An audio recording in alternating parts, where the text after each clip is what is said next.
Ευλογητός ο Θεός ημών πάντοτε νυν και αεί και στους αιώνας των αιώνων. Αμήν. Δόξα Συ ο Θεός ημών, δόξα Συ βασιλεύ ουράνιε παράκλητε, το πνεύμα της αληθείας, ο πανταχού παρών και τα πάντα πληρών, ο θησαυρός των αγαθών και ζωής χορηγός, ελθέ και σκήνωσον εν ημίν, και καθάρισον ημάς από πάσης κυλίδος και σώσον αγαθέτας ψυχάς ημών. Αμήν.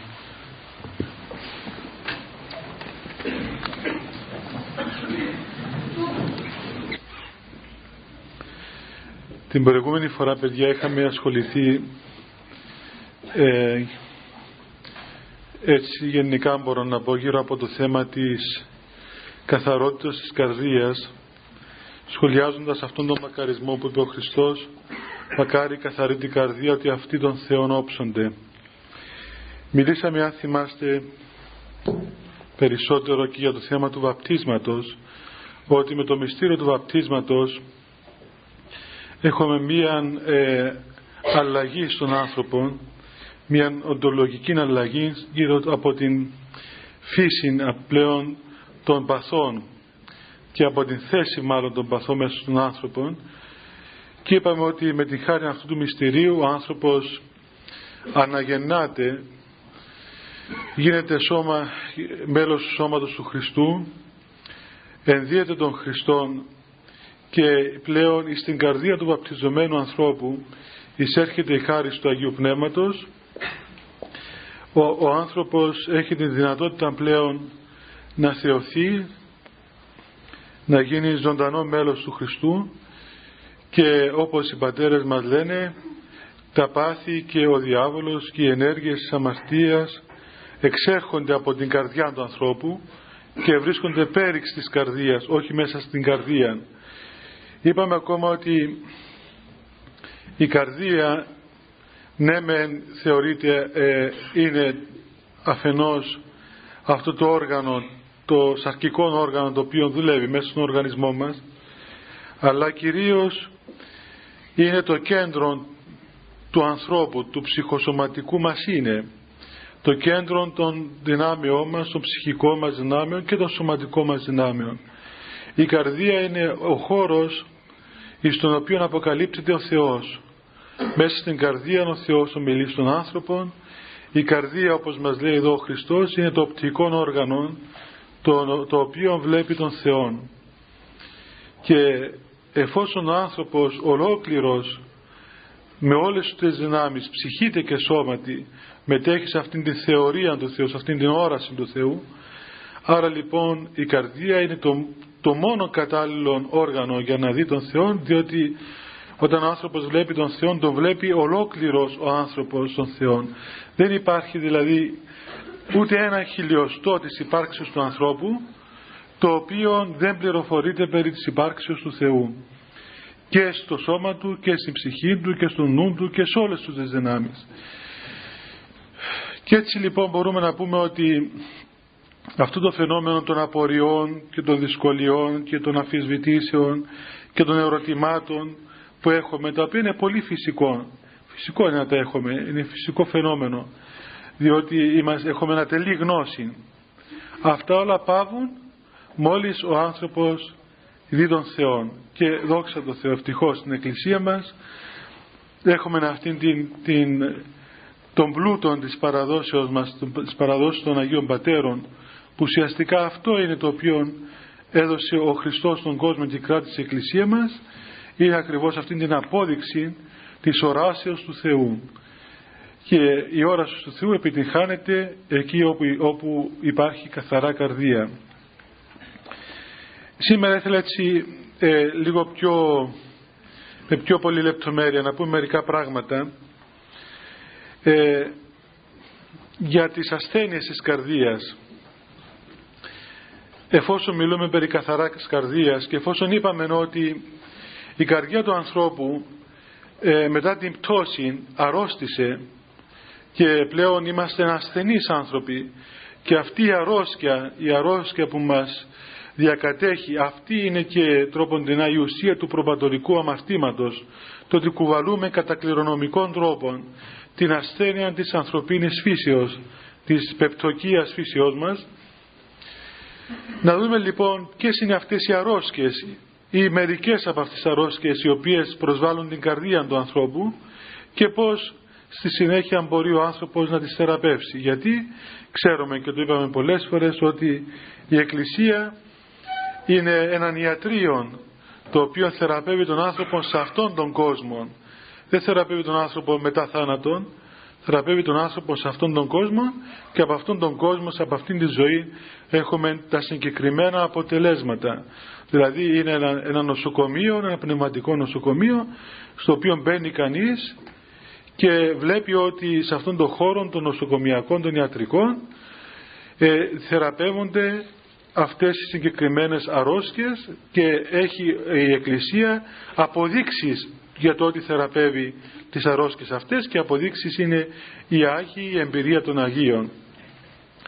Λοιπόν, πρέπει να πούμε ότι κυρίως κατεξοχήν ο αγωγός ο οποίος μεταφέρει στην καρδία τα μικρόβια αυτά τα οποία προσβάλλουν ας πούμε την καρδιά του ανθρώπου είναι η φαντασία μας. Όταν λέμε φαντασία δεν εννοούμε αυτό που μερικοί το συγχύζουν, ας πούμε αυτός ο άνθρωπος είναι φαντασμένος, δηλαδή είναι εγωιστής ας πούμε ή υπερήφανος, αλλά φαντασία εννοούμε τον χώρο αυτό ή μάλλον αυτήν την, πώς να την πούμε, δύναμη, κατάσταση, ενέργεια τέλος πάντων του ψυχικού μας κόσμου, ο οποίος παράγει εικόνες και έννοιες. Όταν η φαντασία του ανθρώπου ενεργείται από τα πάθη, τότε παράγει εικόνες εμπαθείς, ακάθαρτες, αμαρτωλές, οι οποίες προσβάλλουν τη διάνοια του ανθρώπου, προσβάλλουν τον νου μας και συνεχεία προσβάλλουν και την καρδία μας. Τουλάχιστον σε αυτό, παιδιά, νομίζω ότι όλοι έχουμε πείρα, δυστυχώς. Γιατί ξέρουμε πολύ καλά ότι η φαντασία μας είναι μια αποθήκη ποικίλων εννοιών που ενεργοποιεί όλα όσα είδαμε. Και το παράδοξο είναι το εξής πράγμα, ότι συνήθως θυμούμαστε όλα τα στραβά και ανάποδα και τα κακά που έχουμε κάνει και που έχουμε δει. Έτσι. Δηλαδή, τουλάχιστον σε μένα έτσι συμβαίνει. Δεν ξέρω εσάς τι συμβαίνει, αλλά τα άκουσα και από άλλους. Λέει κανείς, μα είδα τόσα καλά πράγματα στη ζωή μου. Τόσα ενάρετα παραδείγματα, άκουσα τόσα καλά λόγια. Ξέρω τόσα σπουδαία πράγματα. Άκουσα, είδα, διέβασα, έζησα ας πούμε εμπειρίες του Θεού, των Αγίων, της Εκκλησίας, όταν προσεύχομαι, όταν είμαι στον ναό. Αυτά χάνονται. Και μπορεί να θυμόμαστε πράγματα τα οποία είδαμε, ας πούμε, είμαστε στο δημοτικό σχολείο ή ξέρω εγώ πριν 10 χρόνια. Μια εικόνα, ένα εμπαθές νόημα, μια αμαρτία που κάναμε, που είδαμε, που ακούσαμε. Κάτι το οποίο πρόσβαλε τον νου μας και βλέπουμε ότι έχει φορές που όλα αυτά τα πράγματα επιστρατεύονται και ξαναεχμαλωτίζουν τον νου και τον βουτούν ας πούμε έτσι με το ζόρι κάτω από το πυθμένα αυτού της ακαθαρσίας των κακών νοημάτων. Είναι δυστυχώς η φαντασία μας μία αποθήκη γεμάτη άχρηστα πράγματα. Και οι πατέρες, επειδή ήταν επιστήμονες της ψυχής του ανθρώπου, ήξεραν πολύ καλά αυτό το πράγμα και έτσι εφρόντιζαν να καθαρίσουν την φαντασία ή ακόμα θέλετε να την νεκρώσουν τελείως, να μην δουλεύει κατά τρόπον αρνητικό προς το θέλημα του Θεού. Θα πούμε αργότερα με ποιον τρόπο μπορεί να καθαρίσει. Πάντως ξέρουμε ότι η φαντασία με τις εικόνες και τα νοήματα είναι ο αγωγός στον οποίο διοχετεύεται μέσα μας αυτή η ενέργεια της αμαρτίας. Απλώς θέλω να σας πω ότι όπως διοχετεύεται η αμαρτία μέσα στον ψυχικό μας κόσμο, εάν έχουμε καλά νοήματα και καλές εικόνες και καλές έννοιες, τότε μπορεί σιγά σιγά να διοχετεύονται αυτά τα καλά νοήματα και οι καλές έννοιες. Θα σας αναφέρω μερικές από τις αρρώσκες της καρδίας, τις οποίες ονομάζουν οι Άγιοι Πατέρες και εγώ τις σημείωσα εδώ για να μην τις ξεχάσω. Μία ασθένεια και την οποία οι Πατέρες θεωρούν βασική αρρώσκια της καρδιάς του ανθρώπου, της ψυχής του ανθρώπου, είναι η λεγόμενη άγνοια.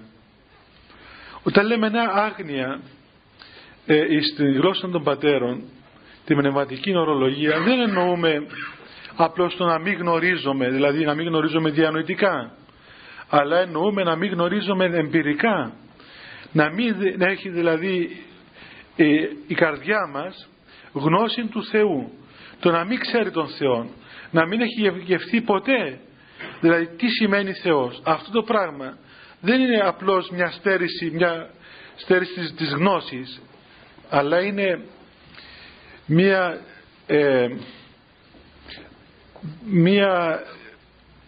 ένα στοιχείο, μια δύναμη η οποία κάνει αυτή τη διάκριση μες στον άνθρωπο από το τι σημαίνει Θεός και τι σημαίνει να ζεις μακρά από τον Θεό. Όπως παραδείγματος χάρη κάποιος άνθρωπος ο οποίος μεγάλωσε, ξέρω εγώ, σε ένα χώρο που έχει, ας πούμε, άσχημες μυρωδιές, δεν έζησε ποτέ σε ένα βουνό να ξέρει τι σημαίνει, ας πούμε, να ζεις μέσα στην εξοχή. Θυμάμαι έναν Αθηναίο που ήρθε μια φορά στην Αθήνα, στο Άγιον Όρος, και έμεινε 5-6 μέρες και λέγει κάτι δεν πάει καλά, δεν αισθάνονταν καλά. Μια μέρα εκεί στην αυλή του μοναστεριού ξεκίνησε ένα τρακτέρ και μας έκαμε ολόμαυρος με τα πετρέλαια. Λέει, δόξα τω Θεώ, λέει, αυτό είναι. Τι του έλειπε? Το καυσαέριο. Μόλις ανέπεσε καυσαέριο, βρήκε τον εαυτό του. Λοιπόν, διότι έτσι μεγάλωσε. Ήταν καθόλου εκεί στο κέντρο της Αθήνας, μέσα στο νέφος, ήταν παιδί του νέφους. Οπότε μόλις βρέθηκε στα πεύκα εκεί στην καθαρή ατμόσφαιρα, κάτι, ο οργανισμός του κάτι ήθελε. Τι ήθελε? Ήθελε καυσαέριο. Μόλις του φύσησε το τρακτέρ, συνήρθε. Αυτό είναι λοιπόν, αυτή είναι η γνώση και η άγνοια. Δηλαδή όταν ο άνθρωπος μεγαλώσει χωρίς να έχει η ψυχή του γνώση του Θεού, έχει άγνοια του Θεού δηλαδή, δεν μπορεί να γνωρίσει τι είναι αυτό το πράγμα που λέγεται Θεός. Αυτό, παιδιά, το ξέρουμε όλοι μας, διότι οι πιο πολλοί από εμάς υπήρξε στη ζωή μας ένα στάδιο που δεν γνωρίζαμε τον Θεό και κάποια στιγμή είτε ξαφνικά είτε μέσω μιας διαδικασίας τέλος πάντων χρονικής γνωρίσαμε τον Θεό και τότε σας το λέω και εγώ από την μικρή μου πείρα, καταλαβαίνουμε τι σημαίνει αυτό που λέει ο Χριστός, ότι εγώ είμαι το φως των αληθινών. Σας είπα και για άλλα πράγματα αυτό, αλλά καταλαβαίνω πού ζούσαμε πρώτα. Γιατί η ζωή μας πριν την ώρα που ήρθαμε σε επαφή με τον Θεό ήταν μέσα σε ένα σκότος. Ήταν ένα σκότος, ψηλαφιτόν σκότος, δηλαδή που το πιάνεις και με τα χέρια σου ακόμα, τόσο πηχτό σκοτάδι. Και όμως είμαστε ευχαριστημένοι. Μέσα στο σκοτάδι μας είμαστε πολύ ευχαριστημένοι. Καταλάβαμε ότι ζούσαμε στο σκοτάδι από τη στιγμή που είδαμε το φως. Όση ώρα είμαστε στο σκοτάδι, όχι μόνο νομίζαμε ότι αυτό είναι το φυσικό, αλλά νομίζαμε ότι είναι και ωραίο αυτό το πράγμα. Είναι και καλό. Η καρδιά μας δηλαδή δεν είχε αίσθηση του Θεού. Είχε άγνοια του Θεού. Αυτό είναι μια από τις μεγαλύτερες αρρώσκες ή ελλείψεις, ας το πούμε, της καρδίας, όταν για τον α ή τον β λόγο δεν γνωρίζει τον Θεό. Και πολλές φορές βλέπετε ότι μιλούμε σε ανθρώπους, τους λέμε κάτι, ας πούμε, δεν μπορεί να καταλάβει, δεν δέχεται, δεν μπορεί να καταλάβει. Είναι αδύνατο πράγμα να ακούσει τον λόγο του Θεού, διότι η καρδιά του δεν το αποδέχεται, δεν έχει γνώση, δεν έχει τίποτα, ας πούμε. Και περιμένουμε, και γι' αυτό λένε και οι πατέρες, ότι πριν να πας να μιλήσεις σε έναν άνθρωπο, να του πεις 5 λόγια, ας πούμε, να τον πείσεις, ξέρω, για τον Θεό ή οτιδήποτε, πρέπει να κάνεις προσευχή για αυτόν τον άνθρωπο, να προηγηθεί η χάρις, να προηγηθεί ο Θεός. Βλέπετε και οι αιρετικοί ακόμα, οι οποίοι έχουν στραβή γνώση του Θεού, ενώ του λες την αλήθεια, ενώ διαβάζει το Ευαγγέλιο, ενώ διαβάζει όλα αυτά τα οποία πρέπει να το συγκινήσουν, τα διαστρέφει όλα, δεν καταλαβαίνει τίποτα. Είναι αρρώσκια. Η άγνοια του Θεού είναι μια αρρώσκια. Είναι όπως σε ένα οργανισμό που λείπει μια βιταμίνη και είναι αδύνατος ο άνθρωπος αυτός, γιατί έχει αυτή την έλλειψη. Η άγνοια λοιπόν του Θεού με τι θεραπεύεται? Θεραπεύεται με τη γνώση του Θεού. Οι γνώσεις δεν είναι να κάτσουμε να διαβάσουμε τα βιβλία της δογματικής για να καταλάβουμε τι λέει η διδασκαλία της Εκκλησίας για τον Θεό. Η γνώση του Θεού έρχεται με την πείρα, με την εμπειρία του Θεού, και αυτή η εμπειρία βγαίνει μέσα από την πρακτική ζωή της Εκκλησίας. Αυτό είναι που είχαν όλοι οι πρόγονοι μας, είχαν γνώση Θεού.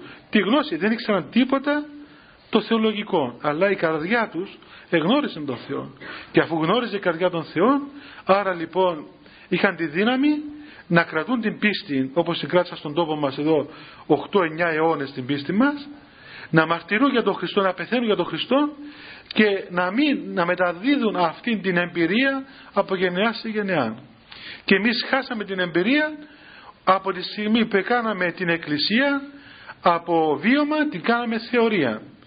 Από βίωμα και την κάναμε ηθικολογία. Την κάναμε δηλαδή καλές αρχές, καλές αξίες, ιδανικά, τέτοια πράγματα, και μείναμε δηλαδή όπως τα κονσερβοκούτια που δεν έχουν τίποτα περιεχόμενο. Μετά από την άγνοια, μια άλλη αρρώστια είναι η λύθη. Λύθη σημαίνει το να ξεχνάει ο άνθρωπος, έτσι. Δηλαδή όταν η καρδιά του ανθρώπου δεν εθυμείται τον Θεό, δηλαδή δεν προσεύχεται. Αυτό γιατί είναι αρρώστια? Διότι είπαμε κι άλλες φορές ότι η φυσική κατάσταση του ανθρώπου είναι να έχει αδιάλειπτο μνήμη Θεού. Έτσι τον έπλασε ο Θεός των άνθρωπων. Η φυσική του λειτουργία του ανθρώπου είναι όταν συνεχώς θυμάται τον Θεό. Δηλαδή όχι τον θυμάται διανοητικά, αλλά μέσα στην καρδία του λειτουργεί αυτή η παρουσία του Θεού. Πώς να σας πω ένα παράδειγμα? Ο νους μας είναι μία ενέργεια, έτσι, και φυσικό είναι ότι ό,τι κάνουμε συνήθως προσπαθούμε να το κάνουμε με τον νου μας. Έτσι διαβάζουμε, γράφουμε, βάφουμε, σφογγαρίζουμε, σκουπίζουμε, δουλεύει ο νους μας. Στον άνθρωπο ο οποίος ζει ασκητικά, ορθόδοξα, υπάρχει και έναν άλλο κέντρο της ύπαρξης του, ας το πούμε έτσι, το οποίο είναι η καρδιά του. Και ενώ ο νους του κάνει κάτι άλλο, η καρδιά του ανθρώπου κάνει κάτι άλλο. Η καρδιά του ανθρώπου είναι κολλημένη στον Θεό, ζει με τον Θεό, λειτουργεί με τον Θεό, εφραίνεται με την παρουσία του Θεού μέσα του, και ταυτόχρονα ο άνθρωπος κάνει και τις δουλειές του, κάνει και τις εργασίες του. Μπορεί και να κοιμάται ακόμα, και να κοιμάται και όμως η καρδία να λειτουργεί μέσα στη χάρη του Αγίου Πνεύματος. Αυτό πρακτικά επιτυχάνεται όταν ο άνθρωπος συνηθίσει κυρίως να λέει την ευχή, αυτή την ευχούλα του Κύριε Ιησού Χριστέ ελέησόμεν. Λέγοντας την ευχή αυτή, είναι ένας πρακτικός τρόπος για να κινητοποιήσει το μηχανισμό της καρδιάς του. Λέγοντας την ευχή ο άνθρωπος, κυρίως στην αρχή όταν ξεκινάει την πνευματική ζωή, δεν πρέπει να κοιτάζει την ποιότητα της ευχής, δηλαδή αν ο νους του είναι κολλημένος στην προσευχή ή όχι. Διότι δεν είναι δυνατόν στην αρχή της πνευματικής ζωής να προσευχόμαστε απερίσπαστα. Ό,τι και να κάνουμε, ο νους μας θα ταξιδεύει. Θα ταξιδεύει οπωσδήποτε. Η ευχή έχει τη δύναμη όμως, όταν λέγεται, όταν επαναλαμβάνεται, σιγά σιγά να επιδρά μέσα στον ψυχικό μας κόσμο και να δρά έτσι, ας πούμε, όπως ένα μηχάνημα το οποίο ανοίγει το δρόμο και σπάει τους πέτρες, τα βράχια, ανοίγει τα χώματα και κάνει δρόμο. Έτσι λειτουργεί η ευχή. Λειτουργεί μέσα στο είναι μας και προχωρά μέχρι που ανοίγει τον δρόμο και σιγά σιγά επισκέπτεται η χάρις την ψυχή μας.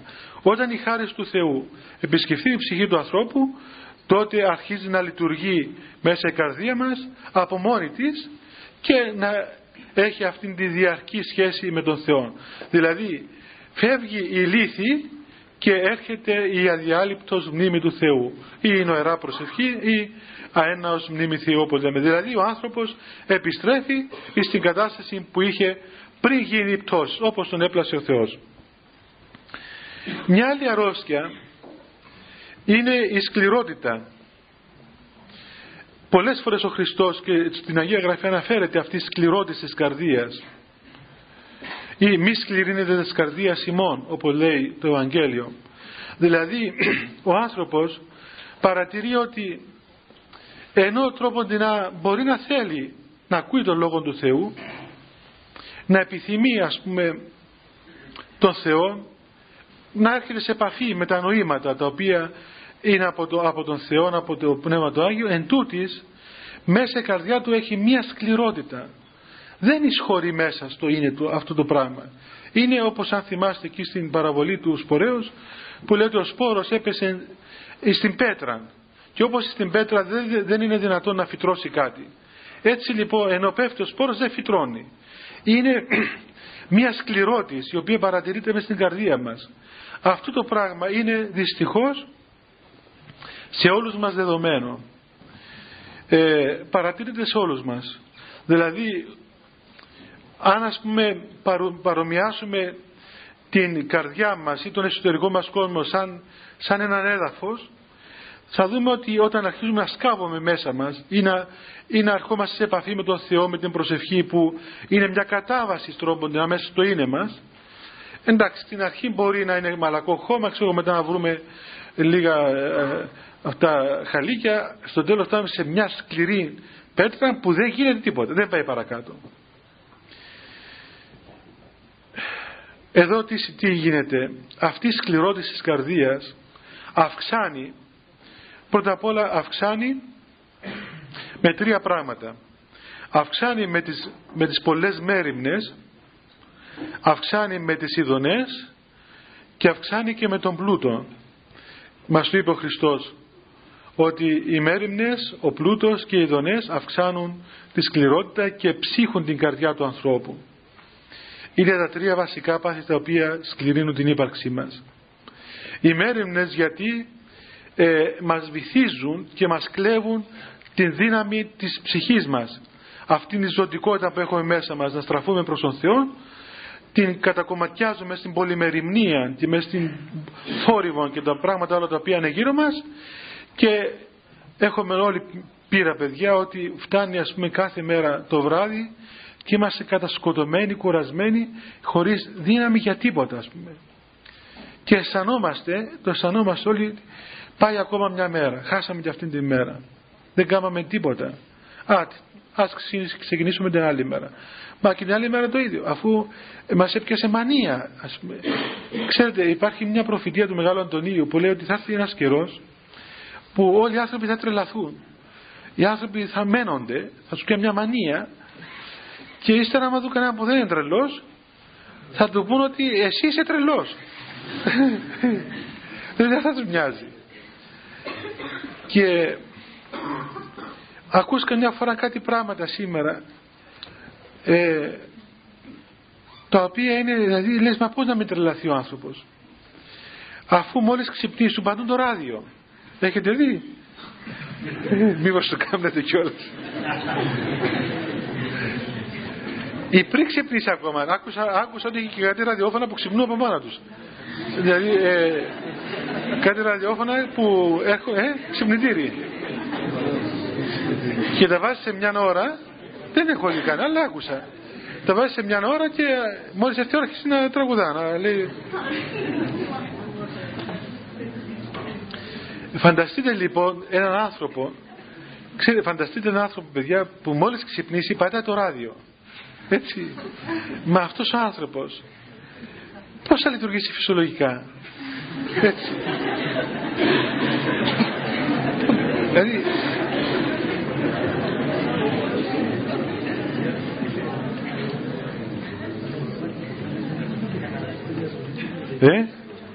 τι θα κάνεις μόλις ξυπνήσεις? Να σας πω και εγώ όταν πήγα στο Άγιον Όρος δεν ήξερα τι κάνουν μόλις ξυπνούν οι μοναχοί. Αλλά μου είπε ο γέροντας, λέει, εδώ κοίταξες κάτι, μόλις ξυπνήσεις αμέσως θα σηκωθείς από το κρεβάτι, αμέσως. Λοιπόν, και θα κάνεις το σταυρό σου και θα πεις δόξα σοι ο Θεός και θα αρχίσεις να λες την ευχή, Κύριε Σου Χριστέ ελέησόμαι. Εάν κάνεις αυτό το πράγμα, είναι μια φοβερή μέθοδος προσευχής, ξέρετε. Είναι η πρωτόνια, όπως λένε οι πατέρες, η πρώτη δύναμη του νου. Εάν αμέσως αρχίζει να δουλεύει ο νους μέσα στην ευχή, τότε όλη η μέρα λειτουργεί μέσα στην προσευχή. Και μετά υπάρχει μια γαλήνη μέσα στον άνθρωπο και χαίρεσε και το ξύπνημα. Και βέβαια εμάς το ξύπνημα μας είναι φρικιαστικό, διότι το ξύπνημα των μοναχών είναι φρίκι. Η ώρα 3. Η ώρα 3 ξυπνούνε. 2, 2:30 τα μεσάνυχτα. Να σας πω, όταν ήμουν, παιδιά, να σας πω συγγνώμη. Όταν ήμουν στο Άγιον Όρος, σχεδόν όλα μου τα χρόνια ήμουν αρχοντάρης. Αρχοντάρης σημαίνει αυτός που περιποιάται τους ξένους, τους επισκέπτες. Και εκεί στο μοναστήρι που μέναμε, είχε φορές που είχαμε και 70 επισκέπτες που κοιμούνταν εκεί στα δωμάτια του αρχονταριού.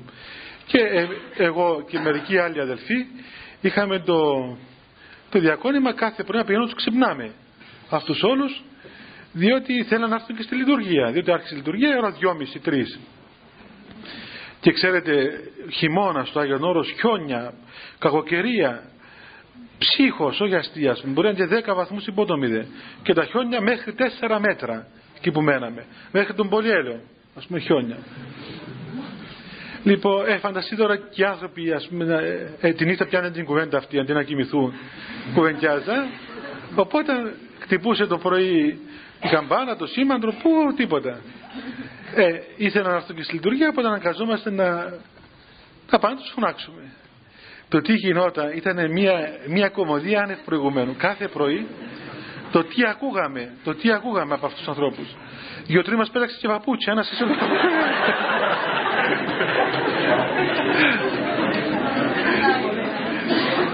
Λοιπόν, να σου πω ένα έκδοτο, νομίζω να σου το ξαναπώ, αλλά σου ξαναπώ. Είχε ένα γεροντάκι, έτσι, όχι γεροντάκι, ήταν καμιά 57-58 χρονών. Ήταν ένας γυμνασιάρχης αυτός, λυκειάρχης, ο οποίος έκανε και τον ευλαβή, από αυτούς τους ευλαβείς, ας πούμε, τους που είναι τόσο αποκρουστικοί, ας πούμε, έτσι. Τέλος πάντων, είπε βεβαίως, αφού ήρθαμε στο Άγιον Όρος, αύριο θα σηκωστούμε στην εκκλησία, ας πούμε, εθιμοτυπικά. Πήγαν το πρωί, χτυπούσαμε, δεν άνοιγε, δεν ξυπνούσε ο άνθρωπος αυτός. Είχε ένα μοναχό Κύπριο, ο οποίος ήταν εκεί, του λέει τι γίνεται, του λέει δεν ξύπνα αυτός. Λέει άστος σε μένα να κανονίσει 2 λεπτά. Ανοίγει την πόρτα, μπαίνει μέσα, το σπρώχνει λίγο, ξύπνα. Τίποτα εκείνος, ξύπνα του λέει, ξύπνα. Λέει τι συμβαίνει, λέει ξύπνα, είσαι στο Άγιον Όρος. Δεν ξύπνα, το σπρώχνει, πιάνει από το πόδι τον κουντά, του λέει ξύπνα, λέει ποιος είναι, ο Χάρος του λέει.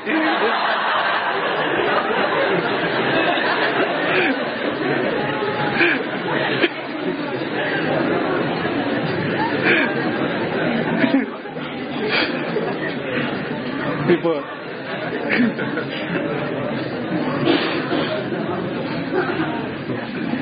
οπότε σε μισό λεπτό εξηγέρθην του τάφου.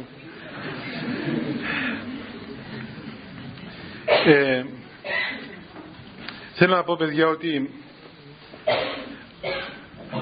αυτή η σκληρότητα της καρδιάς του ανθρώπου, η οποία αυξάνει με όλη αυτή την ενέργεια των παθών, είναι που κρατάει τον άνθρωπο μέσα σε αυτή την άρκη. Δεν καταλαβαίνει τίποτα, ας πούμε. Δεν καταλαβαίνει τίποτα.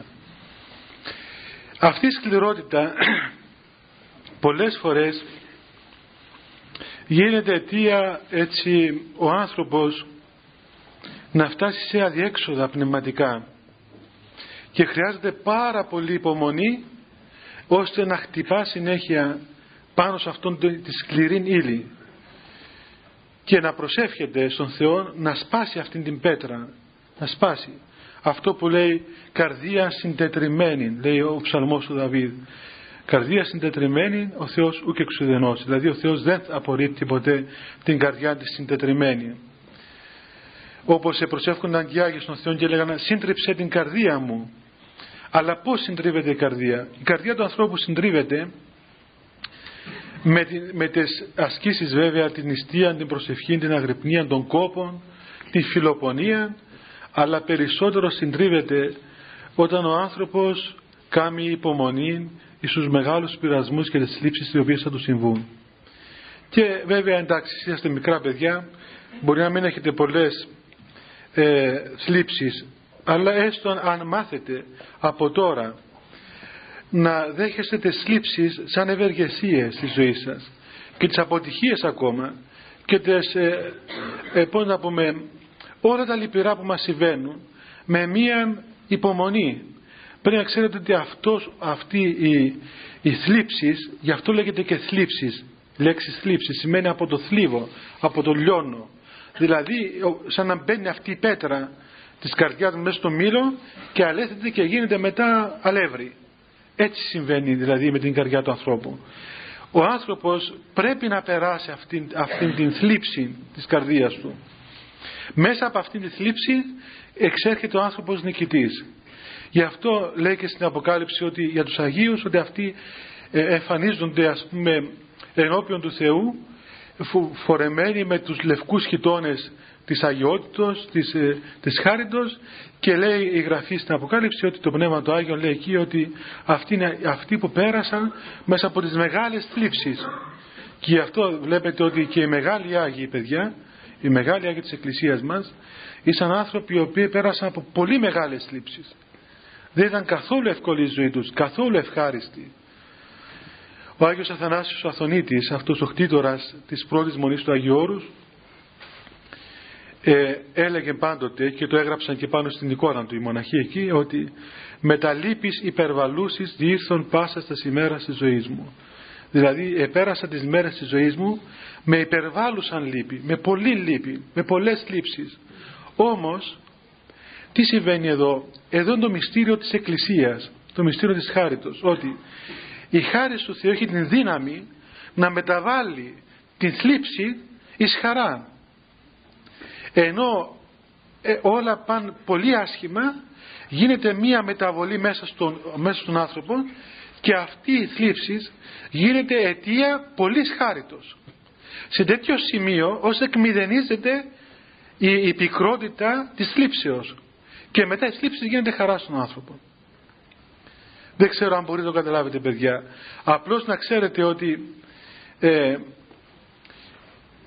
όταν σας συμβαίνει η αδίποτε θλίψη, από την πιο μικρή θλίψη, από το ότι δεν περάσετε ένα μάθημα ή ξέρω εγώ χάσατε το λεωφορείο ή ξέρω εγώ οτιδήποτε μπορεί να σας συμβεί, από αυτό το μικρό πράγμα, εάν μάθει ο άνθρωπος να υπομένει με τα χαράς αυτό το μικρό πειρασμό, τότε σιγά σιγά μαθαίνει να δέχεται το μεγαλύτερο, και όταν μετά στη ζωή του που οπωσδήποτε θα έρθει η ώρα ισχυρών θλίψεων και ισχυρών απογοητεύσεων και σεισμικών δονήσεων μέσα στο είναι του, τότε δεν συντρίβεται ο άνθρωπος, δεν χάνεται, συντρίβεται η καρδιά του, αλλά δεν χάνεται ο άνθρωπος. Είναι κάτι το οποίο δυστυχώς σήμερα βλέπουμε ότι πάσχει ο σύγχρονος άνθρωπος. Οι παλαιοί άνθρωποι, παιδιά, θυμάστε πόση καρτερία είχαν. Δηλαδή πέθαναν τα παιδιά τους, αρρωστούσαν και έβλεπες στο πρόσωπο τους μία μακροθυμία, τα επέμεναν όλα με μία ευγένεια, με μία αυτοσυγκράτηση, τρόπον σαν ήταν θωρακισμένοι αυτοί οι άνθρωποι με μία ατμόσφαιρα αλεξίσφαιρον γύρω τους και δεν τους σκότωναν αυτά όλα τα βλήματα. Εμείς σήμερα δεν μπορούμε. Με το παραμικρό πράγμα γίνεται, ξέρω γιατί κάποιου του πέφτουν τα μαλλιά του, πάει στο ψυχίατρο, διότι χάνει τα μαλλιά του. Και κάθε μέρα μετρά τις τρίχες του. Πόσες τρίχες του μήνα τις μετρά. Έτσι. Και δεν είναι αστείο, διότι όλοι έχουμε πείραν από αυτό το πράγμα. Ας πούμε, ακούμε ανθρώπους τι χάνουν τα μαλλιά τους. Ή ξέρω εγώ, έβαλε 1 κιλό παραπάνω και πήγε να αυτοκτονήσει για 1 κιλό. Ωραία, παιδί μου, ας πούμε, τι γίνεται, ρε παιδί. Ο κόσμος πεθαίνει από την πείνα αυτή, γίνεται ένα πετσίν και κόκκαλο, ας πούμε, μερικοί άλλοι. Και εντάξει, έβαλες 1 κιλό, 2 κιλά, 5 κιλά παραπάνω. Τι έγινε, ας πούμε. Θυμάμαι και εγώ ένα χοντρό μοναχό σαν και εμένα, ο οποίος έλεγε ευτυχώς που δεν είμαι αδύνατος, να λέει και ο κόσμος τι ασκητικός μοναχός είναι αυτός. Και έτσι λέει, με βλέπουν τώρα, σου λέει αυτός ο χοντρός, τι μοναχός είναι αυτός. Και τουλάχιστον το παίρνει με καλό λογισμό και ήταν και ταπεινός, ας πούμε. Δηλαδή μαθαίνει ο άνθρωπος να υπομένει όλα τα πράγματα και να τα βλέπει με την καλή έννοια, να βλέπει την καλή πλευρά των πραγμάτων και ώστε τα πράγματα λειτουργούν μέσα του κατά τρόπον καλών. να μην δηλαδή γίνονται δηλητήρια, ας πούμε, μες στο ψυχικό του κόσμο. Ένα αποτέλεσμα της σκληρότητας είναι η πόρωση της καρδιάς. Η πόρωση σημαίνει τύφλα. Φυσικό φαινόμενο, παιδιά, έτσι, όταν ο άνθρωπος είναι σκληρός, η καρδιά του είναι σκληρή, τότε είναι και τυφλή. Δεν διακρίνει τίποτα. Δεν μπορεί να διακρίνει το καλό από το κακό. Ένας τυφλός άνθρωπος δεν βλέπει, ας πούμε, ούτε τι σημαίνει πόρτα, ούτε τι σημαίνει παράθυρο, ούτε τι σημαίνει τραπέζι, τίποτα. Διότι δεν έχει εικόνες μέσα του. Είναι τυφλός. Και ο Χριστός κάπου λέει εκεί ότι όταν έβλεπε τους ανθρώπους, ελυπείτο επί τη πορός της καρδίας αυτών. Έβλεπε την τύφλωση της καρδιάς τους και ελυπάτο γιατί ήταν τόσο τυφλοί, ας πούμε, αυτοί που ήταν απέναντί του, που δεν μπορούσαν να καταλάβουν τίποτα. Πάντως όλες αυτές τις αρρώσκες τις έχουμε, αλλά θα δούμε μετά, ελπίζω να προλάβουμε, να μην με τις αρρώσκες, να δούμε και πώς θεραπευόμαστε, έτσι θα τις περάσουμε λίγο γρήγορα. Μια άλλη αρρώστια της ψυχής είναι η ακαθαρσία. Δηλαδή όταν η καρδιά του ανθρώπου συνηθίσει να δέχεται ακάθαρτους λογισμούς, δηλαδή εσχρές και σαρκικές έννοιες, και τις καλλιεργεί μέσα του, όχι να προσβάλλεται από τους λογισμούς, όχι απλώς να έρθουν στο νου μας και να φύγουν, διότι αυτό είναι αδύνατον. Στο νου μας έρχονται τα πάντα, έτσι παιδιά, το είπαμε πολλές φορές. Δεν πρέπει να μας παραξενεύει τίποτα. Ό,τι και αν έρθει στο μυαλό μας πρέπει να το πάρουμε αποφάση ότι ήρθε. Δεν σημαίνει τίποτα για μας αυτό το πράγμα, ούτε σημαίνει ότι είμαστε αυτό το οποίο έχουμε μέσα στο νου μας. Μπορεί να μας πολεμά ο λογισμός μας, να χτυπάει συνέχεια στο μυαλό μας μια σκέψη, μια επιθυμία, μια τάση για οποιονδήποτε πράγμα. Δεν μας χαρακτηρίζει το πλήθος των σκέψεων για τίποτα. Όμως πρέπει να προσέξουμε ώστε αυτά τα οποία χτυπούν τη διάνοια μας να μην καλλιεργούνται μέσα στην καρδία μας. Γιατί μετά, εάν καλλιεργούνται μέσα στην καρδιά μας, συνηθίζει η καρδία να ειδύνεται, σαν ειδονή μέσα στις ακαθαρσίες, μέσα στις κακές και απρεπείς φαντασίες και έννοιες, και μετά δεν μπορεί να ζήσει χωρίς αυτές. Ενώ ο άνθρωπος που έχει καθαρή καρδιά και να θέλει να βάλει μια κάθαρτη έννοια μέσα στην καρδιά του, η καρδιά δεν την δέχεται. Κάμια μετό το αποβάλλει, δεν δέχεται, ας πούμε, τίποτα μέσα. Το αποστρέφεται. Ενώ εξ αντιθέτου η ακάθαρτος καρδία αποστρέφεται οτιδήποτε είναι καθαρό. Αν του πεις, ας πούμε, κάτι το ενάρετο, το υγιές, το καλό το αποστρέφεται. Και καμιά φορά όχι απλώς το αποστρέφεται, αλλά οργίζεται. Και αν ακόμα του προβάλλεις ότι κοίταξε, έτσι πρέπει να ζεις, ας πούμε, μην προσπάθα κάνεις αυτό το πράγμα. Έχουμε θεωρητική πείρα, τουλάχιστον το βλέπετε, καμιά φορά συμβαίνει κυρίως στα ζευγάρια, στα ανδρόγυνα, ξέρω εγώ πώς είναι αυτά στους δεσμούς, ας πούμε, που υπάρχουν, όταν βλέπεις ένας εκ των δύο, παραδείγματος χάρη, δεν θέλει να γίνεται κάτι το ανήθικο, ας πούμε, ξέρω εγώ πώς να το πω, το αφύσικο, το κακό, και πάει να το πει στον άλλο, ξέρεις, σε παρακαλώ, ας πούμε, δεν μπορώ να κάνω αυτό το πράγμα. Και ο άλλος, ο σύντροφος, ο σύζυγος, πώς λέγεται αυτός που έχουν δεσμό, ο συνδέσμιος, πώς λέγεται? Άμα δύο έχουν δεσμό. Ναι. Τέλος πάντων. Ο άλλος δέσμιος του δεσμού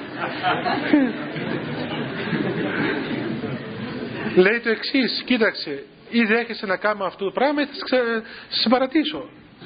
Δεν έχει, και οργίζεται καν. Δηλαδή σαν την αθυμών, μια αναγανάκτηση. Δεν δέχεται μέσα, η καρδία του αντιστέκεται, ας πούμε, σε αυτό το πράγμα. Γιατί συνήθισε η καρδιά να κολυμπά μέσα σε αυτό τα νερά, τα θολά νερά της φιλιδονίας, της αμαρτίας, της ακαθαρσίας. Έχει μεγάλη σημασία αυτό, παιδιά, γιατί εάν συνηθίσουμε την καρδιά μας να γεύεται την καθαρότητα, μετά η καρδιά από μόνη της λειτουργεί από μόνη της. Όπως παθαίνω εγώ στη Λευκοσία, που δεν μπορώ να πιω νερό στη Λευκοσία. Έχει σήμερα, έσκασα από δίψα και δεν μπορώ να πιω. Το νερό Λευκοσίας βρωμά. Δεν μπορώ να το πιω εγώ. Και οι Λευκοσιάδες το πίνουν και λένε και δόξα σε Θεός. Διότι συνηθίσαμε με το νερό στο μοναστήρι, που είναι νερό καθαρό, ξέρω από το βουνό, και πίνεις και είναι τόσο ωραίο, τόσο δροσερό νερό, ας πούμε, μοσχοβολά. Τη Λευκοσίας βρώμα μυρίζει άσχημα, δεν είναι καθόλου καλό. Αλλά κάποιος που το πίνει κάθε μέρα, σου λέει σαν αυτό δεν έχει άλλο, είναι το καλύτερο νερό. Έτσι είναι και η καρδιά του ανθρώπου. Μετά, άλλη αρρώστια είναι η ασύνετος καρδία. Δηλαδή έρχεται σαν αποτέλεσμα και αυτό ότι η καρδιά αποκτά μια ανοησία, δεν έχει σύνεση, δεν καταλαβαίνει ούτε καν το συμφέρον της. Έτσι είναι ασύνετος. Βλέπετε η ειδωλολατρία, ας το πούμε, και η πλεονεξία, ας το πούμε η φιλαργυρία. Ενώ ξέρει, ας πούμε, τα πράγματα που μαζεύεις δεν σου χρειάζονται, ρε παιδί μου. Έχεις 2-3 εκατομμύρια, φτάνει, πότε θα φάεις? Φτάνει. Φάτα αυτά όλα, κάμε, τουλάχιστον φάτα μη τι άλλο. Τι τα μαζεύεις? Και είσαι και 100 χρόνων.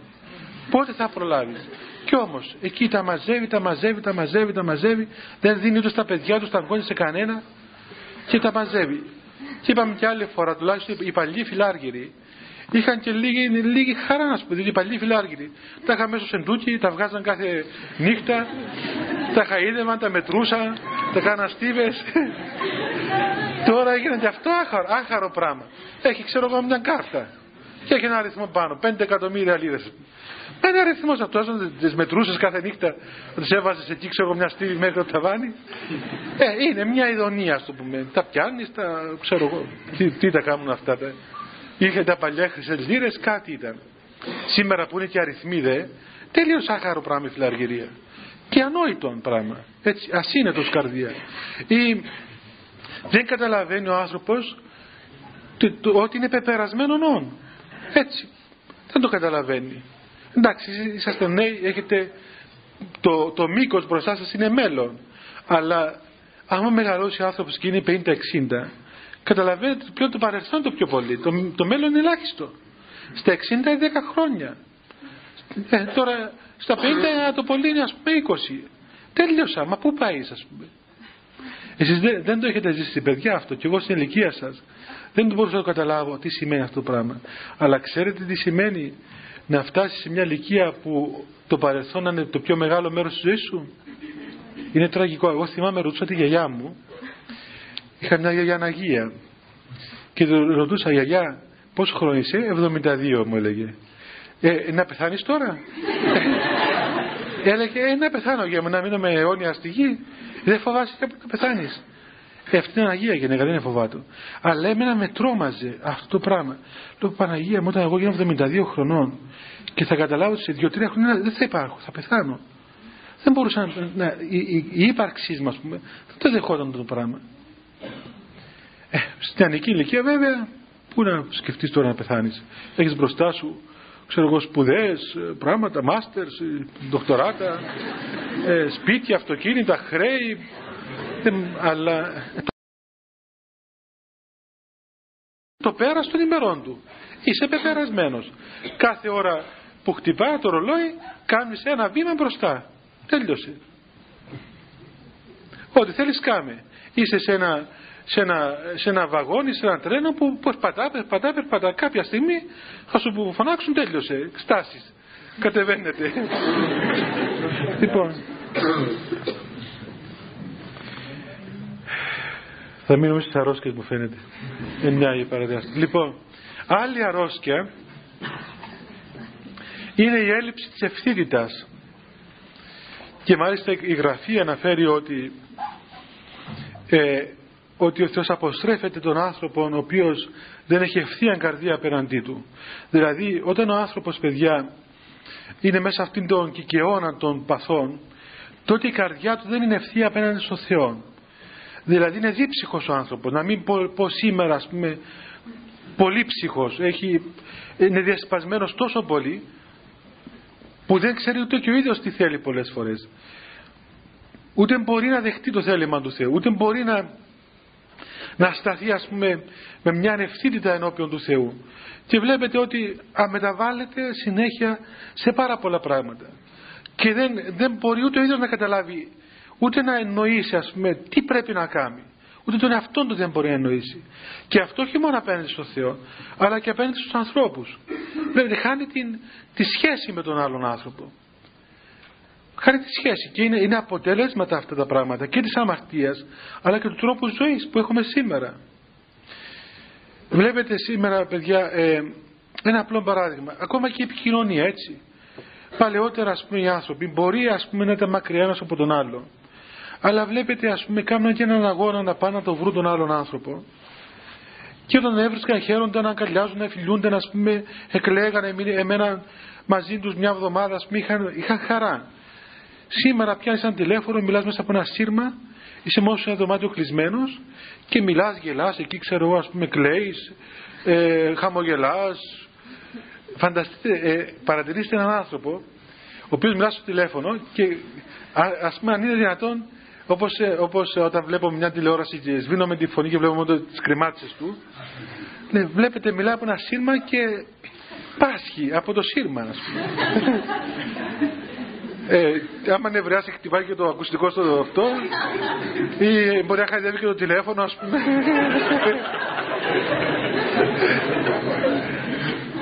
Και ακόμα τώρα, αυτό ήταν της περασμένης δεκαετίας αρρώστια. Τη σύγχρονη είναι το κομπιούτερ. Λέει, μα ξέρετε, παιδιά, ξέρετε τι τραγικό πράγμα είναι. Μου λέει μερικοί άνθρωποι, ξέρω εγώ, γνωρίστηκα με μια κοπέλα στην Αμερική και μιλούμε κάθε μέρα. Μα πώς μιλάτε, παιδί μου? Με το κομπιούτερ. Μιλάς από το κομπιούτερ, σας ακούει? Όχι, γράφουμε.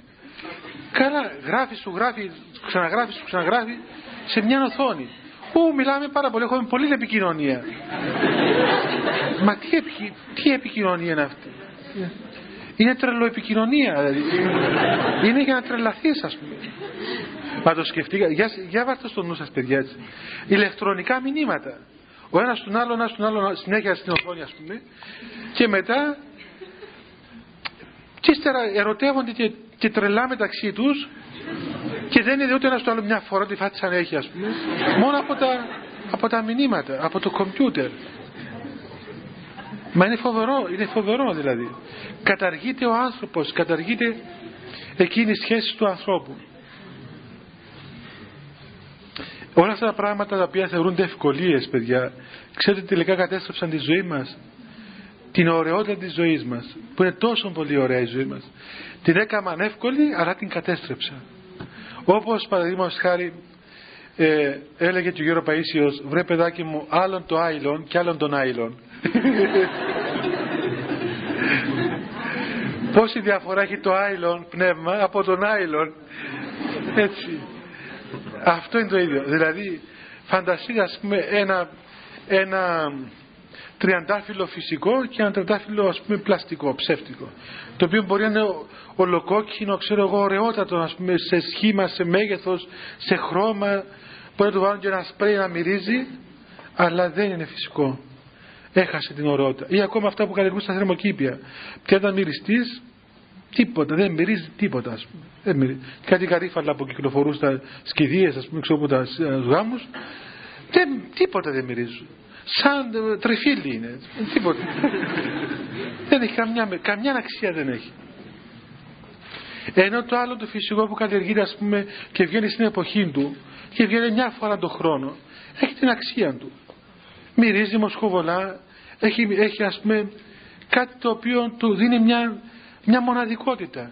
Έτσι είναι και ο άνθρωπος. Όταν ο άνθρωπος δηλαδή λειτουργεί μέσα στη φύση, μέσα στο χώρο του, έτσι δεν είναι φυσικό να καταργεί τον χώρο ο άνθρωπος. Ο άνθρωπος λειτουργεί μέσα στον χώρο του. Όλα αυτά τα πράγματα είναι στοιχεία που μορφαίνουν τη ζωή του. Και ακόμα, ας πούμε, βλέπετε και δυνατότητα, ας πούμε, να γράψεις ένα γράμμα στο χαρτί και να κάνει μέρες να πάει και να κάνει μέρες να έρθει. Τότε όταν έρχεται ένα γράμμα σε 10 μέρες, 15 μέρες, σε ένα μήνα, ας πούμε, το διαβάζεις, το ξαναδιαβάζεις, ας πούμε, το φυλάγανε πάλι τα γράμματα, ας πούμε, τα είχα φυλαγμένα, ήταν κάτι το ιερό, είχε βαθιά νοήματα. Τώρα τίποτα. Χάθηκε, ξέρετε, παιδί, ότι χάθηκε η ιστορία με αυτά τα πράγματα. Διότι δεν γράφουμε πλέον, μιλούμε στο τηλέφωνο, λύνουμε τα προβλήματά μας έτσι και δεν υπάρχει ιστορία. δεν ξέρω αν το καταλαβαίνετε αυτό το πράγμα, αλλά στο Άγιον Όρος που είμαστε, στο μοναστήρι μας, εσώζεται η αλληλογραφία της Μονής από το 1600 περίπου. Στίβες, τόμους, ολόκληρους γράμματα. Το πιο μικρό γράμμα το φύλαγαν οι παλιοί μοναχοί από το 1500 γράμματα. Δηλαδή είχαμε ένα χαρτάκι τόσο που έγραφε κάποιος, ας πούμε, ότι πατέρα, σας παρακαλώ στείλετε μου 5 οκάδες κερί και 3 οκάδες λάδι. Με αγάπη Χριστού, μοναχός Δομέτιος. Ένα γραμματάκι, το φύλαγαν. Λοιπόν, μέσα από αυτά τα γράμματα όλα ήταν ολόκληρη ιστορία. Διότι έγραφαν, κάποιος πήγε ας πούμε στη Θεσσαλονίκη και μετά έγραφε τι είδε εκεί που πήγε, τι άκουσε, τι νέα, τι γίνεται, ποιος ήρθε, όλη αυτή είναι η ιστορία. Και όλα αυτά σταμάτησαν, αυτή η ιστορία, τα γράμματα 1977, όταν πλέον στο Άγιον Όρος μπήκε το τηλέφωνο. Πλέον συναντώνται οι μοναχοί με τα τηλέφωνα. Πιάναν τηλέφωνο και λέγανε, ξέρεις, να πάω στη Θεσσαλονίκη για την τάδε δουλειά, συνοηθήκαμε αυτό το πράγμα. Δεν είχαμε γράμματα πλέον. Και δεν υπήρχε ιστορία. Καταργήθηκε αυτή η δυνατότητα. Στη Σκήτη που είμαστε εμείς, εκεί είχαμε ένα καραβάκι, το μοτόρι το λεγόμενο. Μια ξυλόβαρκα που πήγαινε και ερχόταν, ας πούμε, καμιά φορά πιάνει τρικυμία, 20 μέρες να στείλει γράμμα, ή το ταχυδρομείο, μέχρι να πάει και να στείλει, να περάσει και ένας μήνας. Και τα γράμματα είχαν αξία. Ας πούμε, έρχεται ένα γράμμα, έγραφες ένα γράμμα, είχε και αυτό μια αξία πέρα στο γράμμα και κάθε λέξη εσήμενε κάτι. Σήμερα μέσα στην ταχύτητα σου στέλνει ένα φάξ, μου για διαφορά το πατσαβουριάζει, το πετάς, ας πούμε, κατευθείαν, του γράφεις μια απάντηση πίσω και τέλος. Δεν συνειδητοποιείς καν τι γίνεται, ας πούμε, σε αυτόν το. Διότι δεν εκφράζεσαι. Γράφεις υπηρεσιακά, γράφεις δουλειές. Δεν μπορείς να γράψεις το είναι σου, ας πούμε. Και αυτή η εκμηδένιση του τόπου, του χρόνου, των αποστάσεων εκμηδενίζει και πολλά ωραία πράγματα από τον άνθρωπο. Είναι πάντως παρατηρημένο ότι αυτή η κατάσταση η σημερινή έχει επιδράσεις και στην πνευματική ζωή του ανθρώπου. Με αυτό που λέω δεν σημαίνει βέβαια ότι κηρύττω, ας πούμε, να γίνουμε απολύτιστοι, ας το πούμε, δηλαδή να πάμε στα αρχαία πράγματα, αλλά να ξέρουμε τουλάχιστον να αξιολογούμε μερικά πράγματα που είναι πολύ ωραία στη ζωή μας, έτσι. Και τελειώνω με μια, ας το πούμε, τελευταία αρρώστια και να μην πάμε πολύ. Η τραχύτητα. Τραχύτητα, ξέρετε, είναι έτσι, όταν ο άνθρωπος είναι χοντροκομμένος, ο χοντρός άνθρωπος. Και να μου πεις τώρα γιατί είναι, πώς οι πατέρες είδαν την τραχύτητα σαν αρρώστια πνευματική. Γιατί, διότι η τραχύτητα είναι έλλειψη αγάπης και η έλλειψη αγάπης σημαίνει έλλειψη πνευματικής ζωής.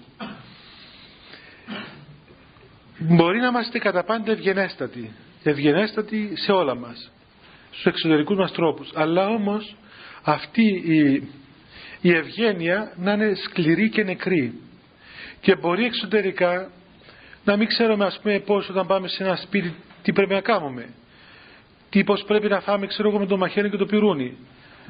Εγώ όταν ήρθα στην Κύπρο, την πρώτη μήνα που ήρθα στην Κύπρο, κάποιοι γνωστοί άνθρωποι από το Άγιον Όρος, μια γνωστή οικογένεια, με κάλεσε σπίτι του να μου κάνουν τραπέζι, όπως συνηθίζω στην Κύπρο, και εγώ τότε στην αρχή πήγαινα, ας πούμε, να μην κακοκαρδίσω μερικούς γνωστούς φίλους.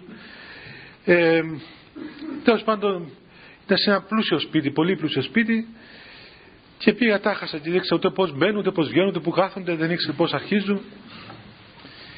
Βάλαν κάμποσα φαγητά σε έναν τραπέζι και έπρεπε να κάνουμε έναν κύκλο να παίρνω. Λέω, εγώ ντρέπομαι να πάω να πάρω. Πάρτε μου σε ένα πιάτο και πέστε μου αυτό το φαΐ σου να το φάμε. Και να κρατώ ένα πιάτο να γυρίζω το σαλόνι και να βάζω, ας πούμε. Αυτό το πράγμα δεν μπορώ να το κάνω. Μετά δίνα το πήγα να το πιάσω και έγινα καταγόκκινος με την τροφή μου. Λοιπόν, μία ευγενής κυρία, ας πούμε, εκεί του σαλονιού προσφέρθηκε να μου βάλει, ας πούμε, ορισμένα φαγητά. Και έβαλε και ψάρια. Είχε ψάρια, επειδή ήξερα ότι εγώ δεν έτρωγα κρέας, κάναν κάτι ψάρια και οι άνθρωποι.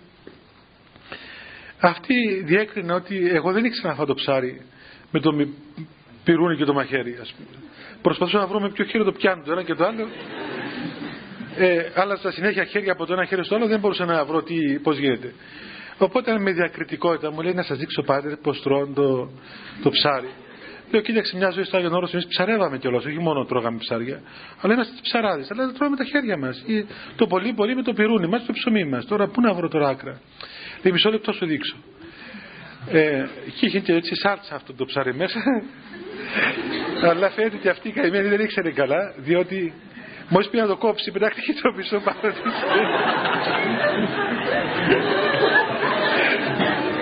Πήγε να το βάλει όρθιο, ξέρω εγώ, έτσι στη μέση, του πάτησε μια και ξεδονίστηκε.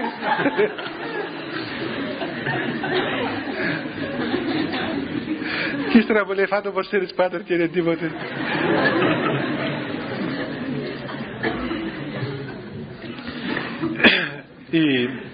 Αυτή η ευγένεια, παιδιά, η εξωτερική ευγένεια δεν λέει πολλά πράγματα. Το παν είναι ο άνθρωπος να αποκτήσει αυτήν τη λεπτότητα. Ξέρετε, το έχω δει και εγώ στη ζωή μου, πιστεύω ότι και εσείς θα έχετε δει. Αν έχετε γνωρίσει Αγίους ανθρώπους, θα δείτε πόσο ευγενείς άνθρωποι είναι. Είναι φοβερά ευγενείς άνθρωποι, χωρίς τίποτα το επιτιδευμένο, δεν ξέρουν τίποτα, ζουν χρόνια στην έρημο. Ερημίτες, άνθρωποι που δεν βγήκαν ποτέ στον κόσμο. Εγώ γνώρισα ερημίτη στο Άγιον Όρος, ο οποίος είχε 60 χρόνια βγει στον κόσμο. Είχε 40 χρόνια δει μωρό. Φανταστείτε, είχε ένα ερημίτη γνωστό μου, φίλο μου εκεί, Αγγέροντα, ο οποίος 40 χρόνια δεν είδε μικρό παιδάκι. Και μια φορά πήγε ένας άνθρωπος εκεί και πήρε και το γιο του, το οποίο ήταν 5 χρονών, και το έβλεπε μία ώρα και λέει, Κύριε Λέσο, μικρό παιδί, μωρό. Πρώτη φορά βλέπω μωρό, μετά από 40 χρόνια. Έβλεπε τα πόδια του, τα χέρια του, κεφάλι του. Τι μικρά πόδια, τι μικρά χέρια, τι μικρό μωρό. Μα φανταστείτε έναν άνθρωπο να έχει δηλαδή 40 χρόνια μωρό. Έτσι. Λέει το μόνο μωρό που βλέπουμε είναι τον Χριστό πάνω στην εικόνα που κρατάει Παναγία. Ας πούμε.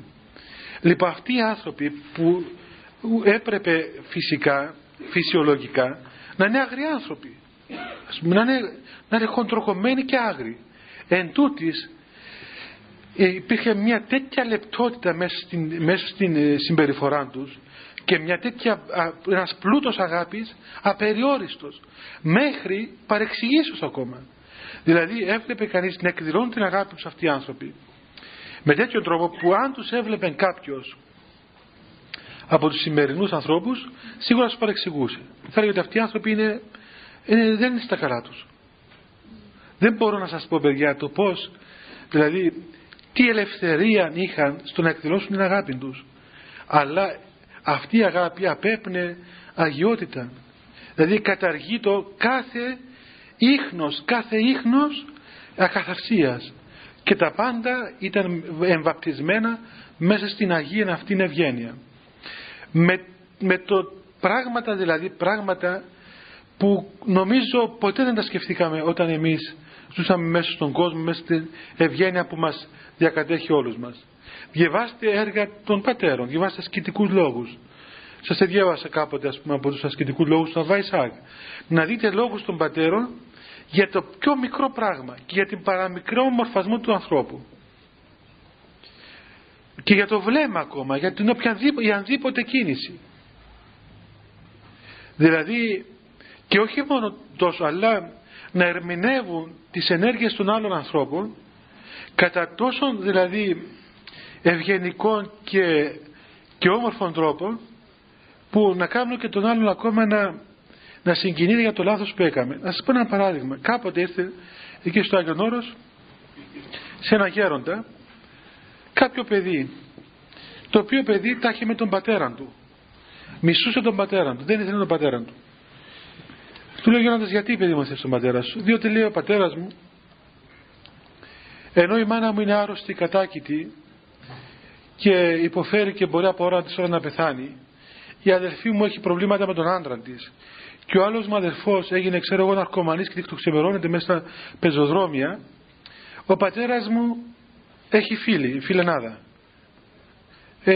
Και έχει μια γυναίκα παράνομα, ξέρω εγώ, και όλη η μέρα πιάνει τηλέφωνο και χαριντίζεται στο τηλέφωνο μαζί της, πάει και την βρίσκει, λέει ότι θα πάει, ξέρω εγώ, να φέρει ψώνια, κάνει 10 ώρες να στη σπίτι, γίνεται χαμός, και νευρίασα προχθές, του είπα θα σε πετάξω έξω από το σπίτι, ξέρω εγώ, είπα το παιδί στον πατέρα. Και του έλεγε στον γέροντα, και τι να κάνω με αυτόν τον άνθρωπο? Να τον διώξω από το σπίτι? Το σπίτι ανήκει σε μένα, έλεγε το παιδί. Διότι τι πατέρας είναι αυτός? Ας πούμε, έχουν τόσα προβλήματα σπίτι μας, η γυναίκα του είναι κατάκητη, το παιδί του στα ναρκωτικά, η κόρη του χωρίζει, και εγώ, ας πούμε, με τα χάλια μου και αυτό να μην μαζεύεται σπίτι. Τότε ο γέροντας τον άκουσε, του λέει, κοίταξε να σου πω κάτι. Νομίζω ότι είναι κρίμα να πετάξει τον πατέρα σου από σπίτι, διότι αυτός ο καημένος ξέρει γιατί κάνει αυτά τα πράγματα? Όχι διότι νομίζω ότι λυπούμε πάρα πολύ τον πατέρα σου, διότι δεν τα κάνει αυτή, είναι κακός άνθρωπος, αλλά επειδή έχει τόσα πολλά προβλήματα, τρόπονται να βρει και, ας πούμε, μια πρόσκαιρη παρηγοριά σε αυτό το πράγμα.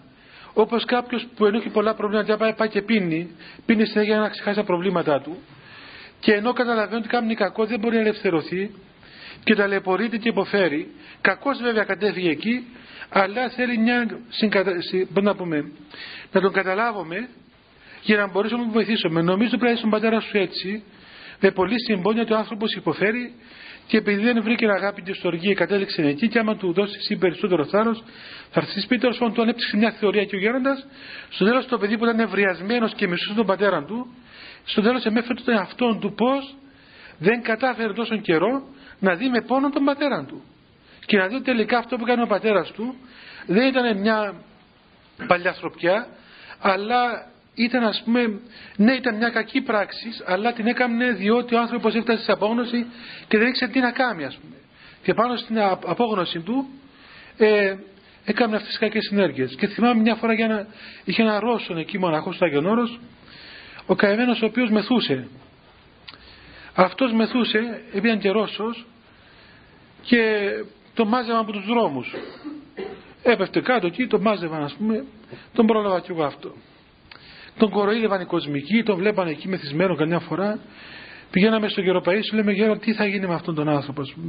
Πάει εκεί στο λεωφορείο που έρχονται ο κόσμος και είναι μεθυσμένος και τον βλέπουμε μεθυσμένος. Να τους μοναχούς, μεθυσμένοι, πεκρίδες, ας πούμε. Και ήμουν κι εγώ σκανδαλισμένο μαζί του αυτού.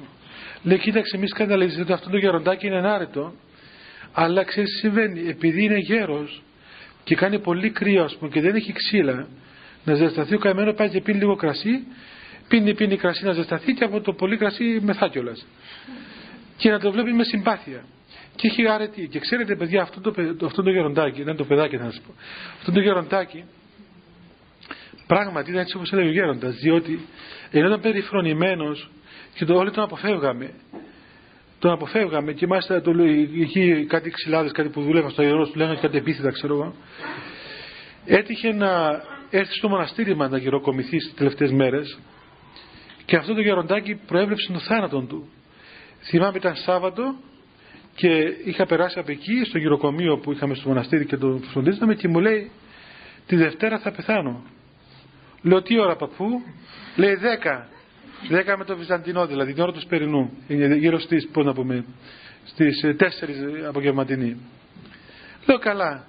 Και λέει, να ειδοποιήσεις τον υποτακτικό μου που έμενε στην Ιβύρο, ότι θα πεθάνει και αυτό την ίδια μέρα, θα φύγουμε μαζί. Λέω, τι θα του πούμε τώρα? Να του πούμε, να πάρω τηλέφωνο, να του πούμε ότι τη Δευτέρα ώρα θα πεθάνεις? Όχι μπρε, λέει, αυτός ήταν καιρός. Όχι μπρε, να πεις να ετοιμαστεί να φύγουμε, να έρθει να συγχωρεθούμε, να του δώσω την ευχή μου, να δώσω την ευχή να φύγουμε. Τέλος πάντων, το πράγμα του είπαμε, ότι ξέρεις, ο γέροντας λέει ότι θα πεθάνετε τη Δευτέρα. Εκείνος Ρουμάνος ήταν. Άλλος απλώς εκείνος λέει, αλήθεια, να αυτό πάρω ευχή, να πάρω την ευλογία του γέροντα. Ήρθε εκεί, ασπαστήκα, φιληθήκα, τι ώρα θα πεθάνουμε? Η ώρα 10. Λοιπόν, 2 φορές το είδα εγώ στο Άγιον Όρος αυτό το πράγμα. Πέρασε το Σάββατο, εξομολογήθηκε το Σάββατο, κοινώνησε την Κυριακή, κοινώνησε την Δευτέρα, το μεσημέρι ξαναπερνώ. Λέω, παππού θα φύγεις? Λέει, ακόμα δεν είναι 10. Λέει. Χτύπησε για τον Εσπερινό και εγώ έμεινα πάνω. Ο παππούλης ήταν στο κρεβάτι, γεροντάκι, ψυχοραγούς, άρχισε να ψυχοραγεί. Όταν τελείωσε ο Εσπερινός, άνοιξε τα μάτια και τα χέρια του, λέει, να το Παναγία. Λέει, και αμέσως πέθανε. Είδε τη Παναγία μπροστά του. Η Παναγία πήρε την ψυχή του. Αυτού του ανθρώπου, παιδιά, που οι άλλοι τον έβλεπαν σε έναν πεκρή. Και μου συνέβη και δεύτερη φορά στο Άγιον Όρος αυτό, από ένα άλλο μοναχό που ήταν τόσο απλός, ξέρετε, ώστε αυτός ο καημένος ήταν τόσο απλό γεροντάκι, που πολλά πράγματα στην Εκκλησία δεν ήξερε να πει με τη γλώσσα τους, ας πούμε. Παραδείγματος χάρη, τον Άγιο Θεοδόσιο τον κοινοβιάρχη, ξέρετε, ήταν αρχηγός του κοινοβίου, και ο παππούς αυτός ο Φίλιππος νόμιζε ότι λέγαμε Άγιος Θεοδόσιος ο κοινοτάρχης. Τόσο απλός ήταν. Λοιπόν, έρχεται μια μέρα στην εκκλησία που είμαστε, μου λέει να σου πω κάτι. Λέω τι είναι? Ήτανε νομίζω Δευτέρα Τρίτη. Άσε μου λέει αύριο Τρίτη, Τετάρτη, Πέμπτη, Παρασκευή, Σάββατο, Κυριακή, Δευτέρα ο Φίλιππος τετέλεστε. Ήτανε Μικρασιάτης, μιλούσε και λίγα τουρκικά. Λέω τι σημαίνει τετέλεστε? Λέει θα πεθάνομαι. Εντάξει, τι ημέρα? Δευτέρα. Την Πέμπτη η Παρασκευή δεν κατέβηκε στην εκκλησία.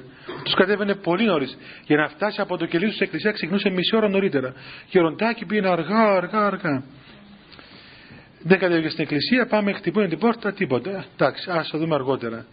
Την άλλη ημέρα πάμε στο κελί, χτυπούμε, πάλι δεν ανοίγει, πέθανε φαίνεται. Τι θα κάνουμε τώρα? Λέει ο γέροντας, σπάσουν την πόρτα, τι θα κάνουμε? Αφού χτυπούμε δεν ανοίγει, χτύπα παράθυρα αυτά γεροφίλιππε, τίποτα.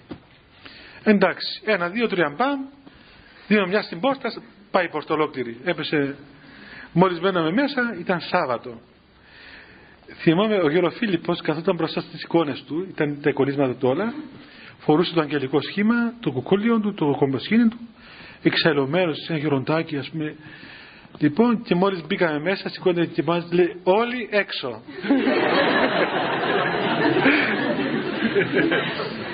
Λέω γιατί δεν ανοίγεις την πόρτα?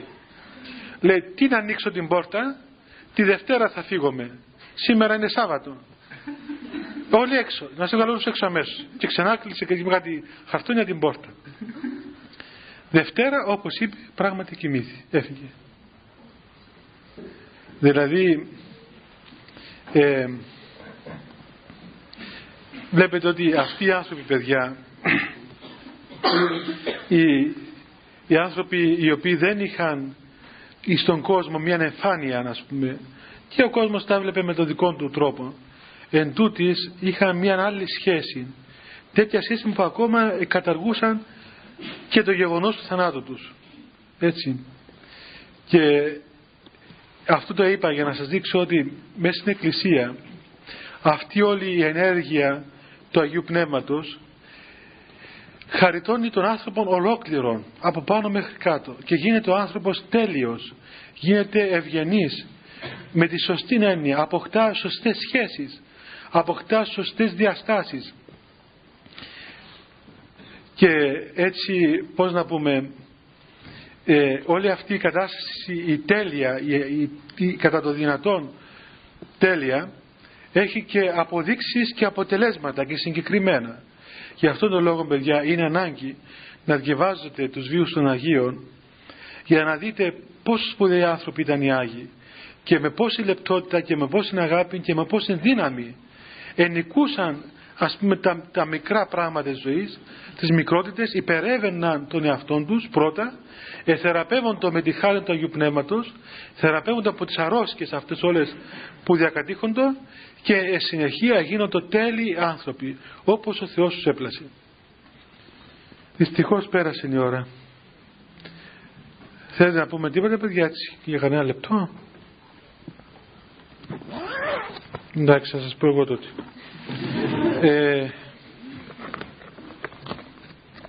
Σας υπενθυμίζω, παιδιά, ότι όπως γράφει και μια ανακοίνωση στην πόρτα, τις Δευτέρες που δεν είμαι εγώ εδώ στο εκκλησάκι για εξομολόγηση, είναι ο πατήρ Γεώργιος, ο οποίος είναι, σας είπα άλλη φορά γελάσετε, τέλος πάντων, είναι πολύ καλός και να έρχεστε όσοι δεν προλαβαίνετε, όσοι θέλετε, είναι καλός πνευματικός να εξομολογήσετε.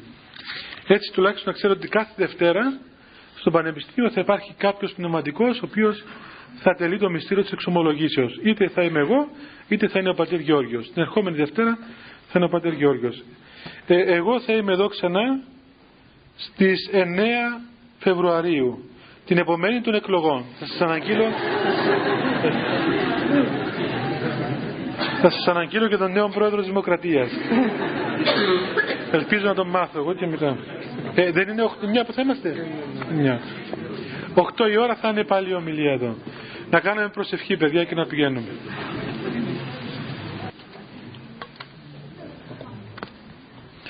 Χριστέ, το φως του αληθινών, το φωτίζον και αγιάζον πάντα άνθρωπον ερχόμενον εις τον κόσμο, σημειωθεί το εφημάς το φως του προσώπου σου. Είναι εν αυτό ψώμεθα φως το απρόσιτον και κατεύθυνον τα διαβήματα ημών προς εργασίαν των εντολών σου, πρεσβείες της Παναχράντου σου Μητρός και πάντως των Αγίων αμήν. Διευχών των Αγίων Πατέρων ημών, Κύριε Ιησού Χριστέ ο Θεός, ελέησον ημάς αμήν. Καλό βράδυ, παιδιά.